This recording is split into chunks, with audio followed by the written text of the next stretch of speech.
Imetutoa mbali hiyo nambari 3. Sasa tunaingia ma yaqulu hina yujami'uha, yale ambayo atakayoyasema wakati atakapomjamii mke wake, atakapokutana na mke wake. Wayambaghi an yaqula, inatakikana aseme hina yati ahlahu, pale anapomwendea mke wake, anapofanya naye tendo la jimai mke wake, aseme bismillah, kwa jina la Allah na anza jambo hili. Allahumma jannibna shaytana, ewe Allah tuepushe sisi na shetani. Wajannib shaytana, na muepushe na shetani. Ma razaktana, kile ambacho ulikuwa umeturuzuku. Maana yake kiepushe kile ambacho ulituruzuku kutokana na shetani. Kiepushe hicho. Na hii dua muhimu sana watu kuisoma wakati wanapofanya nini, wanapofanya tendo la ndoa, na mwanamume ndo ambaye anatakana isome. Hii dua ina faida nyingi sana. Maana yake kwanza Allah anakuruzuku uwezo ambao ulikuwa ni mzuri wa kufanya ile tendo la ndoa. Sio, umefahamu? Ukiisoma dua hii anakuruzuku uwezo mzuri sana, kwa sababu tayari wewe umejilinda na shetani. Lakini ikiwa mtu hajajilinda na shetani, hajajilinda kwa Allah kutoka na shetani, akajisahau, shetani anakuja na uzima umeme, giza inakuwa totoro yani. Sio, umefahamu? Giza, si mnafahamu? Yani umeme hauwaki, kila ukiwashwa hauwaki. Watu wamejitahidi labda walete generator wawashe, hamna kitu. Kwa nini? Kwa sababu mtu hakusoma dua. Naeleweka nikizungumza hivyo? Mzee Feruzi, vipi, unanifahamu? Umefahamu? Yaani kwa giza totoro. Sasa ni katika masala ambayo yani mtu anatakana kwamba jitahidi kushikamana na adhkari hizi ambazo Mtume sallallahu alaihi wasallam alizokuwa amezifundisha. Qala sallallahu alaihi wasallam, Mtume akasema sallallahu alaihi wasallam, fa in qada Allahu bainahuma waladan, basi ikiwa Allah atakadiria, atahukumu baina yao waladan, kupatikana mtoto, lam yadhurruhu shaytanu abadan, shetani hatomdhuru mtoto huyo milele. Ikiwa kwamba walisoma dua, na hii dua hasa mwanamume ndo ambaye anatakana isome, na mwanamke amkumbushe mume wake kwamba je, umesoma dua? Ndio umesoma dua. Sio, umefahamu? Na kama hajasoma asilazimisha akasema ndio umesoma, asome.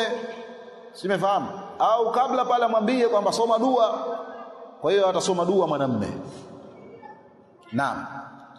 Hadithi akhrajahu al-Bukhari, amesimulia al-Imam Bukhari fi sahihi, katika sahihi yake juzuu ya 9 ukurasa 187. Wa baqiyatu ashabi sunani, na baki ya watu wa sunan, manake ashabu sunan 4, al-Imam Nasa'i, al-Imam Daud, al-Imam Tirmidhi, al-Imam Ibn Majah. Illa an-Nasa'i, isipokuwa an-Nasa'i, fa fil 10, yeye amesimulia katika kitabu chake inaitwa al-10, katika juzuu ya kwanza sahifa ya 79. Wa Abdul Razzaq, na amesimulia Abdul Razzaq katika juzuu ya 6 ukurasa 193 mpaka 194. Wa Tabarani, na vile vile amesimulia Imam Tabarani katika juzuu ya 3 kurasa 151 nambari 2. Ani Ibn Abbas, kutoka Ibn Abbas, wa huwa mukharraju fil irwai, nayo ni yenye kusimuliwa katika irwai, kwa maana hadithi hiyo imeletwa katika irwai, nambari hadithi 2012, bi atammi mimma huna, kwa ukamilifu zaidi kuliko katika hii hali ambayo niko hapa. Kwa hiyo ni dua ambayo ilikuwa muhimu, na hii mwanamke anatakana ijue na mwanamume anatakana afanye nini ijue. Je, mwanamke kuisoma vipi? Anaruhusiwa kuisoma, na yeye mwanamke kuisoma, hakuna tatizo kuisoma, lakini hasa anatakana isome ni nani? Mwanamume, kwa sababu ndivyo maelezo na ndivyo Mtume sallallahu alivyokuwa ameelekeza. Kipengele namba 5, kaifa yaatiha, vipi sasa atamwendea mke wake? Yani hapa maana yake sasa zinasoma staili za kumwendea nani? Mke. Haya, tunasikitika ambao walikuwa hajaoa, sijui itakuwaje darasa leo. Haya, kaifa yaatiha, vipi atamwendea mke wake? Wayajuzu lahu, na inajuzu kwake ayatiha, amwendee fi qubuliha, katika utupu wake wa mbele, min ayi jihatin shaa, katika njia yote ile ambayo anafanya nini, anayoitaka, anayokusudia, lakini akusudie utupu wake wa mbele, akusudie sehemu yake ya mbele. Min khalfiha, ikiwa nyuma yake, yani kwa maana mume atakaa nyuma lakini akusudie utupu wa mbele. Au min amamiha, au ikiwa atamsimamia mbele yake lakini anakusudia sehemu yake ya mbele. Liqauli llahi tabaraka wa taala, kwa kauli yake Allah tabaraka wa taala, nisaukum harthun lakum, wake zenu ni konde zenu, fa'atu harthakum anna shi'tum, basi ziendeeni konde zenu anna shi'tum, vyovyote ambavyo nyinyi mnavyotaka. Maana yake vyovyote vile ambavyo mnavyotaka basi ziendeeni konde zenu. Na konde maana yake kwamba ukiweka mbegu inafanya inaota, sijui umefahamu. Ndio maana Allah akasema konde zenu, maana yake vyovyote utakapomwendea, ikiwa kimbele mbele, ikiwa kinyume nyume, ikiwa kibavu bavu, ikiwa kijujuu, ikiwa kichini chini, lakini kwamba hapo utakapoweka mbegu ifanye nini? Iwe ni yenye kustawi na kuota. Ndio maana Allah akatumia maneno hayo, ai kaifa shay'tum, vyovyote vile ambavyo mtakapokuwa mmetaka. Mukbilatan, kimbele mbele kwa kumwelekea, wa mudbiratan, kinyume nyume, kwa maana ikawa kwamba mume yuko nyuma, mwanamke yuko mbele. Wa fi dhalika, na katika jambo hilo, ahadithun, kuna hadithi nyingi sana. Aktafi biithnaini, natoshelezeka na hadithi mbili. Minha, miongoni mwa hadithi hizo ni hizi fuatazo. Al-awwal, ya mwanzo, an Jabir, kutoka kwa Jabir radhiyallahu anhu, qala, amesema kanat liyahud, walikuwa mayahudi, takulu, wakisema idha ata ar-rajulu imra'atahu min duburiha, yani atakapomwendea mtu mke wake, min duburiha, kupitia upande wake wa nyuma, lakini akawa anakusudia sehemu yake ya mbele, ile sehemu iliyokuwa halali, fi qubuliha, akakusudia ile utupu wake wa mbele. Kana alwaladu ahwal, mtoto anazaliwa anakuwa ni chongo, kengeza, kwa maana macho yake yanakuwa yako sawa. Fanazalat, basi kateremka aya, nisaukum harthul lakum fa'atu harthakum anna shi'tum, wake zenu ni konde zenu, waendeeni, ziendeeni konde zenu vyovyote ambavyo mlivyokuwa mmetaka, lakini hali ya kuwa kwamba mnakusudia kuotesha mche. Faqala Rasulullah, akasema Mtume sallallahu alayhi wasallam, muqbilatan wa mudbiratan, kimbele mbele mwendee mwanamke, au vile vile kinyume nyume mwanamke, kwa maana mwanamke mume wake yuko nyuma, yeye akakuko mbele, au wakawa wameelekezana. Zote hizo ni jambo ambalo kwa ni halali, lakini pa kusudiwa ile sehemu iliyokuwa ya halali. Idha kana dhalika fil farji, itakapokuwa yoyote hayo watu wanakusudia kwamba mwanamume anakusudia katika ile sehemu ya utupu wa mbele. Nambari 2 chini anasema rawahu al-Bukhari, amesimulia al-Imam al-Bukhari, nambari ya hadithi sunan hadithi juzuu ya 8 ukurasa 154. Wa Muslim, na vile vile amesimulia al-Imam Muslim katika juzuu ya 4 ukurasa 156. Wa Nasa'i, na vile vile amesimulia al-Imam Nasa'i fi Aishrati an-Nisa'i, katika kuchanganyika na wanawake, katika juzuu ya kwanza sahifa ya 76 nambari 2. Wa Ibn Abi Hatim, na vile vile Ibn Abi Hatim, Abdurrahman Ibn Abi Hatim, katika kipengele cha Qaf juzuu ya kwanza 39 Mahmudia, katika sehemu kitabu kimechapishwa katika Mahmudia. Wa ziyada, maana ni maktabatu Mahmudia. Wa ziyadatu lahu, na ziyada yake. Wal Baghawi, na vile vile al-Imam Baghawi fi hadithi Ali ibn Ja'd, katika kitabu hadithi Ali ibn Ja'd, katika juzuu ya 8 ukurasa 79 nambari 1. Wal Jarjani, na vile vile al-Jarjani katika juzuu ya 293 ukurasa wa 440. Wakadha al-Baihaqi, na vile vile amesimulia al-Imam Baihaqi katika juzuu ya 7 ukurasa 195. Wa Ibn Asakir, na Ibn Asakir. Kuna watu wameandika vitabu, juzuu zimefikia nyingi sana.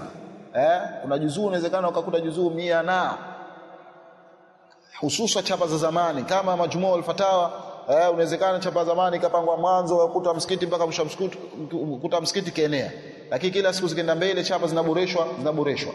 Unafahamu? Kwa hiyo ukienda katika maktaba utajua sasa kwamba kuna watu wameandika vitabu kweli kweli. Utakuta juzuu nyingine 50, nyingine 300, nyingine ngapi, watu wameandika, wameacha kazi wakafanya kazi. Walillahi alhamdu. Ikiwa kwamba kuna ikhlasi, basi wamefanya kazi kubwa sana ya kuhudumikia Uislamu. Wa Ibn Asakir, na vile vile Ibn Asakir tayari hapo amesimulia katika juzuu ya 8 ukurasa wa 93 nambari 2. Wal Wahidi, na vile vile al-Imam al-Wahidi amesimulia katika sababu nuzuli. Hichi kitabu kwa nasoma Jumamosi Jumapili pale wanafunzi wamekuwa watoro yani, kwa sababu nasoma mchana, na mchana watu wanapirika zao. Katika sahifa ya 53 waqala, na akasema qala Sheikh Abu Hamid ibn Sharqi, hadha hadithun jalilun yusawi 100 hadith. Hii ni hadithi ambayo ilikuwa tukufu, inalingana na hadithi 100 kutokana na utukufu wake. Maana yake hiyo ni tazkia kubwa hiyo. Athani, ya pili, an Ibn Abbas, kutoka kwa Abdullah ibn Abbas radhiyallahu kutoka kwa Abdullah ibn Abbas radhiyallahu anhuma qala, amesema kana hayyun, palikuwa kuna hayyun, kana hayyun, palikuwa kuna hadha hayyu, kana hadha hayyu min al-ansar, ilikuwepo kijiji kimoja cha Ansar, maana yake kulikuwepo kwamba kabila la Kiansar, wa hum ahlu wathan, nao hao ni watu ambao walikuwa wakiabudia masanamu. Ma hadha al-hayyu min yahudi, pamoja na kabila hili la Kiyahudi. Wa hum ahlu al-kitab, nao ni watu ambao walikuwa wamepewa kitabu, nao ni watu ambao walikuwa wamepewa kitabu. Wakanu yarauna, na walikuwa wao yarauna lahum, walikuwa kiwaona kwa wao fadlan, kuna fadla alaihim juu yao fil ilmi, katika elimu. Naam, kwa hiyo anasema wakanu yarauna, walikuwa wao wakiona lahum fadla, wakiona kwa wao kuna fadla, wakiona kwa wao kwamba kuna fadla fil ilmi, katika elimu. Fakanu yaktaduna, kwa hiyo wakawa wao wanafuata hao bikathirin, kwa mengi, min fi'lihim, katika vitendo vyao, kwa sababu walikuwa wakiona kwamba hao ndio watu ambao wamepewa kitabu. Kwa hiyo kwa wao kulikuwa kuna nini? Kuna elimu. Wakana min amri ahli alkitab, na ilikuwa katika jambo la watu ambao walikuwa kitabu, alla ya'tu nisa, walikuwa wao hawaendei wanawake. Kisha baada ya nisa imekuja ila, lakini isiwe ila, iwe illa, unafahamu, isipokuwa ya kwamba iwe illa, sababu hiyo mtepingera, sababu chapa kilikuwa na mimi imeandikwa ila, lakini kwamba si yake ya maneno ionyeshe ila, yani si yake ya maneno ionyeshe illa. Wao si wapo ambao imeandikwa illa, imeandikwa illa, yani ndio si yake ya maneno iandikwe illa ala harfin, illa ala harfin, isipokuwa kwamba anasema kana min amri ahli alkitab, na ilikuwa katika jambo la watu waliokuwa kitabu, alla ya'tu nisa, ya kwamba wao yani walikuwa wao hawaendei wanawake illa ala harfin, isipokuwa walikuwa kuendea kiubavu, yani wao staili zao ni ubavu, simefahamu. Kwa hiyo wao wakiendea wanawake katika kufanya nao tendo la ndoa, basi walikuwa wakiendea ubavu. Ameweka namba moja, anasema ay ala janib, yani kiubavu, upande. Wadhālika astaru, na jambo hilo linastiri zaidi ma takunu almar'a, kwa yale ambayo atakokuwa kwa mwanamke, maana yake linastiri zaidi kumstiri mwanamke. Fakana hadha alhayy, kwa hiyo likaa kabila hili min alansari, katika ansari, qad akhadhu bidhalika, walilichukua hilo min fi'lihim, katika vitendo vyao. Wakana hadha alhayy min quraish, na ilikuwa hili kabila la Quraishi, yashrahuna an-nisa yani wakiwasherehesha wanawake sana, yani kwamba ametumia neno yashrahuna bimaana, yani yashrahuna bimaana yujami'una nisaahum, wakiwafanyia jimai. Yashrahuna yani wakiwaeka wazi sana, maana wakiwafanyia sana hilo tendo la jimai. Yujami'una nisaahum, yashrahuna bimaana yujami'una, wakiwafanyia jimai hao wanawake, sharhan munkara, yani sharhi ambayo ilikuwa ya kukanywa, saa ilikuwa imefikia mbali, yani sharhan munkara, ufanyaji wa jimai ambao ulikuwa ni mkubwa sana. Yani hiyo ni si yake ya maneno, lakini sio kwa maana yani imekanywa kwa maana haifai.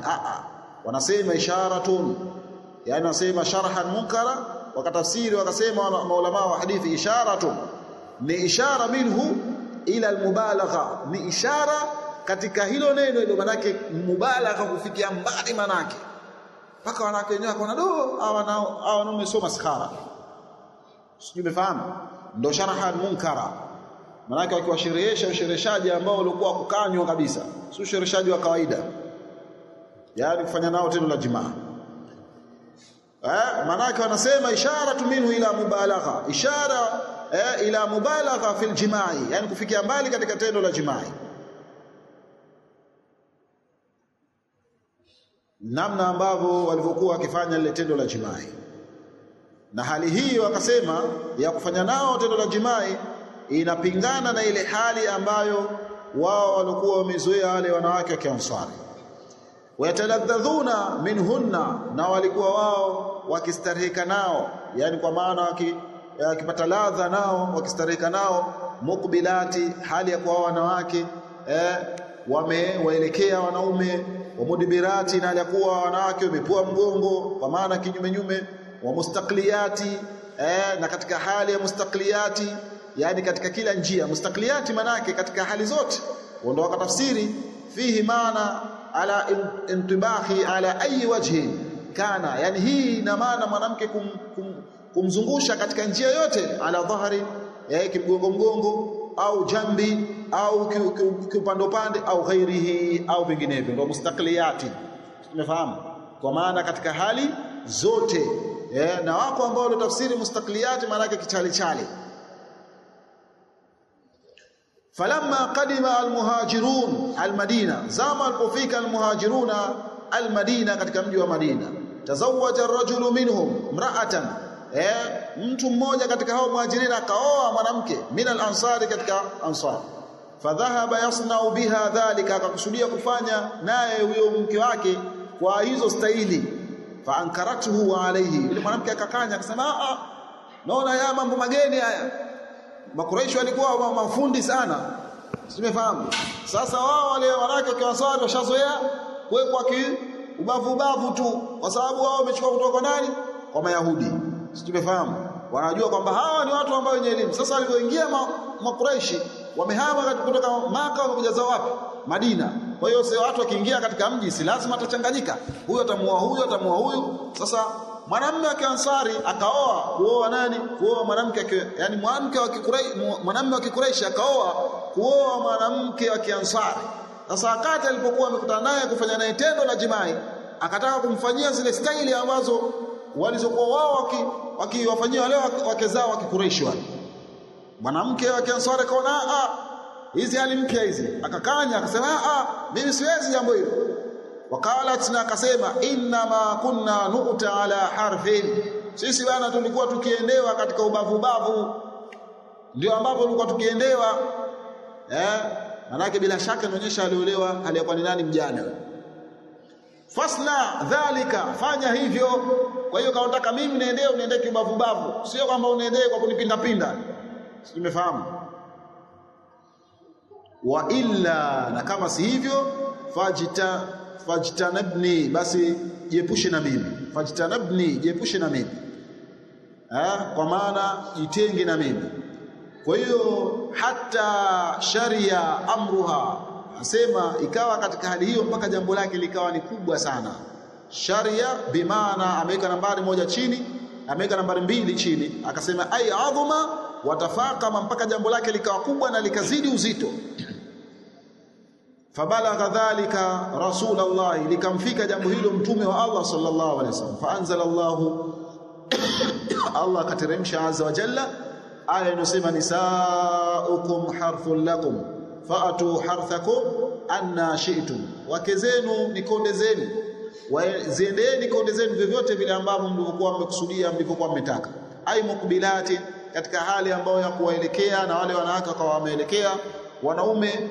Wa mudibirati, na katika hali ya kumpa mgongo, kutoa mgongo. Wa mustaqliyati, na katika kila aina au katika hali ya chali na aina nyingine zozote.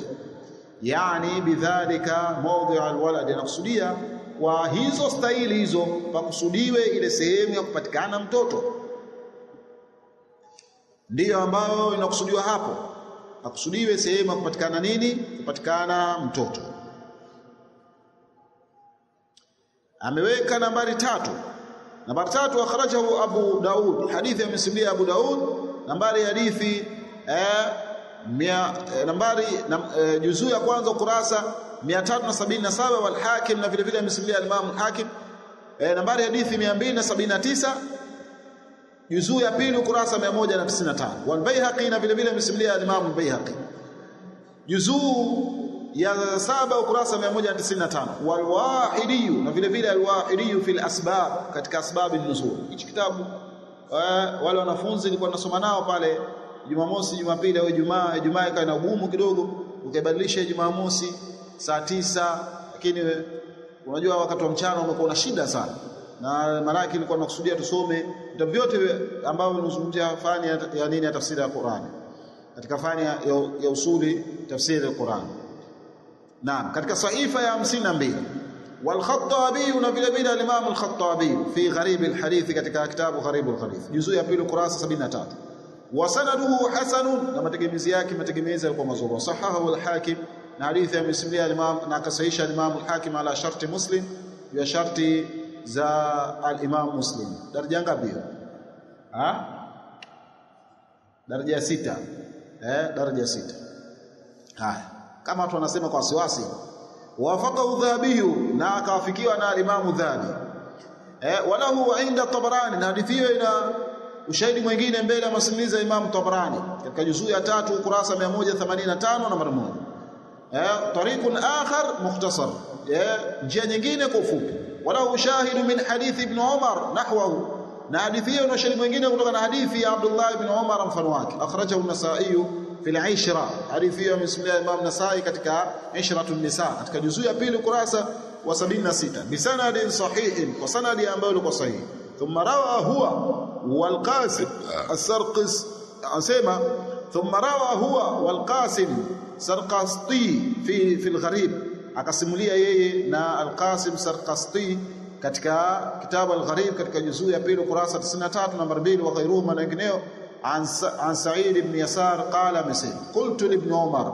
mimi nilisema kumwambia ibn Umar inna nashtari jawariya sisi tulikuwa tukiwanunua wale wajakazi wale fanuhammidhu lahunna tukiwafanyia tahmidhu hawa wanawake wa kike hao qala yule akasema Abdullah ibn Umar wama tahmidh na nini maana tahmidh qultu nikasema naatihinna fi adbarihinna tukiwaendea sisi nyuma katika zile tupu zao za nyuma qala yani ni jambo baya sana hilo awayafalu dhalika muslim hivi anafanya hivyo muislam awayafalu dhalika muslim anafanya hivyo muislam ni jambo baya sana qultu anasema Sheikh Al-Albani wa sanaduhu sahih na sanadi yake ni sahihi wa huwa nassun sarih nayo ni dalili iko wazi min ibn Umar kutoka ibn Umar fi inkarihi ashadda al-inkar katika kufanya kwake upewa kufanya kwake tiani ni sawa fi duburi kuendea wanawake kwa sehemu zao za nyuma maana katika zile sehemu ambazo zilikuwa zimeharamishwa fama auradahu Suyuti na yale ambayo alileta Imam Suyuti fi asbabi nuzul ambao pia kitabu hicho kimeungana kile kitabu ambacho asbabu nuzul ya al-Wahidi wa ghairu na wengineo fi ghairihi katika sehemu nyingine mimma yunafi hadha an-nas na wengineo wakaleta katika vitabu vyao vinginevyo mimma katika yale ambayo yunafi hadha an-nas yale ambayo lokanusha nasi khata'una alayhi hilo ni kosa ambalo kwa juu yake qat'an moja kwa moja wala yultafatu ilayhi basi haligeukiwi kuangaliwa yani hayo ambayo mengine hayageukiwi kwa sababu ni makosa ambayo walikuwa wamefanidi yamekuja katika upande huo. Mimi nahisi hichi kipengele hichi tusikianze kwa sababu kina urefu fulani tahrimu duburi sasa uharamu wa dubur haramu wa nini wa dubur ambao huo ataleta baadhi ya dalili ambazo katika kueleza staili nyingine lakini ndani yake vile vile ataelezea kuhusiana na uharamu wa hiyo dubur kuendea sehemu ya nyuma lakini kwamba bado kuna staili nyingine zinaendelea katika kipengele hicho ambazo ni staili muhimu sana katika kwa wale wanandoa kuweza kuzifahamu na haya baadhi ya watu wanasema haya bana si ya kuelezwa wewe ndio utakuwa mpumbavu yani wewe unasema maneno haya ndio utakuwa nani mpumbavu simefahamu hawa wanachuoni wasingeandika vitabu hivi wasingeeleza vitabu hivi maana kuna mpumbavu mmoja ujinga mmoja kijana mmoja anasema haya si ya kuelezwa bana haya si ya watu kufahamishwa sasa ikiwa hawajafahamishwa watu watafahamu wapi ikiwa vijana wa Kiislamu walikuwa katika ndoa wanawake walikuwa katika ndoa hawajafahamishwa haya watayafahamu wapi na wakati wanachuoni wameandika vitabu kabisa kuelezea masuala haya ina maana kwamba lazima yaelezwe watu wafahamishwe wajue wafahamu mwingine anasema manake wamesema baadhi ya watu sisi tunaitakiri kwamba wana elimu na kadha na vitu kama hivyo kwamba si ya kuelezwa mambo hayo si ya kuelezwa waziwazi kuelezwa waziwazi kupi unakusudia wewe kuelezwa waziwazi kwa maana labda ikawa mpaka watoto wadogo wanafahamu hii kesi nyingine sijui umefahamu lakini ikawa kuelezwa watu wakafahamu mafundisho sahihi katika upande huo, ni jambo ambalo lilikuwa la lazima, hata atokeze mtu yote aseme kwamba si jambo la kuelezwa. Kwa hiyo nataka kwamba watu katika ndoa zao wasijue vile ambavyo bwana Mtume sallallahu alaihi wasallam na masahaba zake walivyokuwa wakiyafanya na mambo, au walivyokuwa Mtume alivyokuwa akiwafundisha masahaba zake. Kwa hiyo wamche Allah tuwasampuli, wamuogope Mola wao, na kauli zao hizo ni kaulu mardud, ni kauli ambazo zenye kupingwa, kwa sababu watu ambao walioingia katika ndoa watatekana wayafahamu haya, wayajue haya na waelewe haya, kisha wakapractice katika ndoa zao. Sasa wale walikuwa hawajaoa ndio ambao walikuwa hatuweza kuyafahamu hayo, na wakiyafahamu sijui kwamba wata practice wapi, sijui umefahamu. Lakini wengine wanasema tunasoma ili tuyajue, ukishakujua ndio utakuwa ukiingia katika ndoa tena itakuwa wepesi. Walillahi alhamdu, kwa hiyo ndio nia yako, sijui umefahamu. Walillahi alhamdu, kwa hiyo ndio nia yako. Maana yake mafunzo unayochukua mapema ili ukishaingia katika ndoa uweze kwenda kuyafanyia kazi. Kwa leo fikeni hapo inshallah. Subhanakallahumma bihamdik, ashhadu an la ilaha illa anta, nastaghfiruka wa atubu ilaik. Barakallahu fikum wa jazakumullahu khairan.